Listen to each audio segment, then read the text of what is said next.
سلام رفقا، حالتون چطوره؟ امروز اومدیم با یه آموزش جدید، آموزش پرکا. پس بی مقدمه بریم سراغ ویدیو.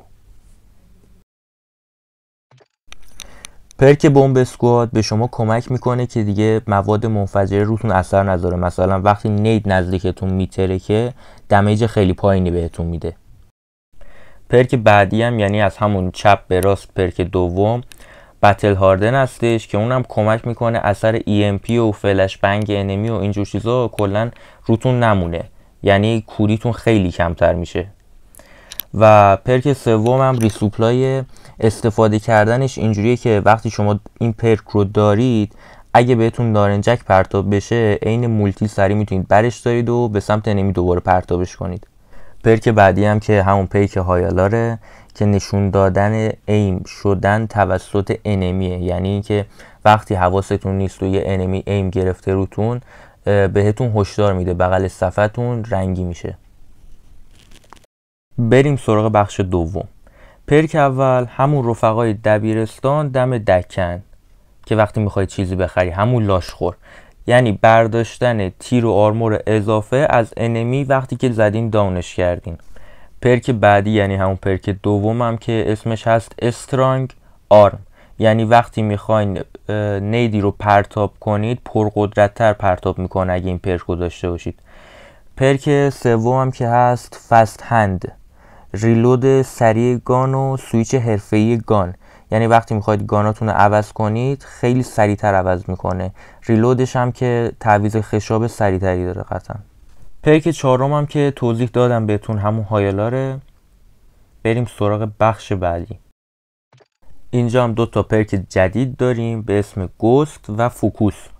حالا فوکوس چیکار میکنه؟ فوکوس وقتی یه اسنایپر روتون ایم میگیره فوکوسشون میاره پایین، قدرت ایمشون میاره پایین، خیلی ضعیفتر میکنه اسنایپر رو.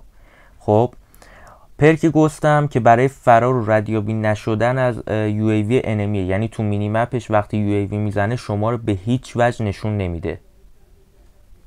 تو این بخش کلا 2 تا پرک جدید داشتیم. پرک هم تکراری میشن به خاطر اینکه مهم ترکیبشون با همه، یعنی ترکیبشون هر کدوم با هم دیگه فرق میکنه، برای اینه بعضیاش تکراریه. بریم بخش بعدی. تو این بخش 2 تا پرک خیلی مهم و خوب داریم به اسم کولد بلاد و کویک فیکس. کار کولد بلاد اینه که وقتی ایم میگیرید رو انمی های آلار انمی فعال نمیشه، به اون هشدار نمیده، خیلی خوبه. خب و اینکه شما رو داخل اسکوپ حرارتی به انمیتون نشون نمیده، نمیتونه با اسکوپ حرارتی خطتون رو بگیره یا ببینتتون. کارای کویک فیکس هم اینجوریه که وقتی داخل فایت هستید و دمیجید و انمیتون رو داون میکنید شما راحت تر اچپیتون پر میشه، سریعتر اچپیتون پر میشه. خب زمان کمتری رو صرف پر کردن اچپی میکنید. داخل زون هم همینطوره، همین کارایی رو داره. بریم سراغ بخش بعدی. داخل این یکی بخش هم کلا یه دونه پرک اضافه شده که اونم بهتون میگم.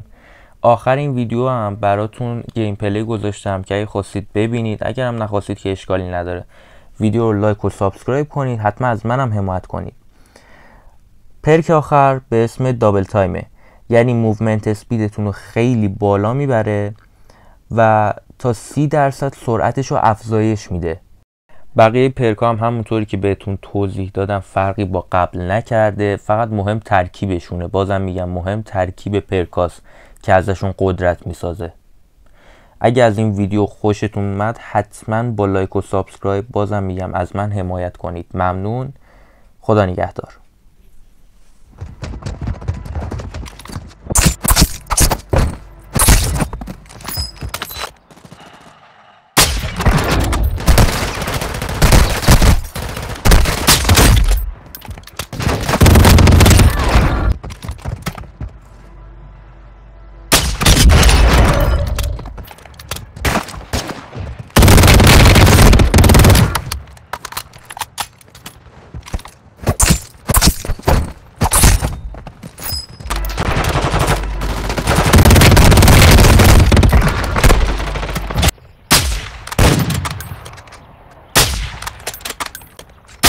That's a win, proper job.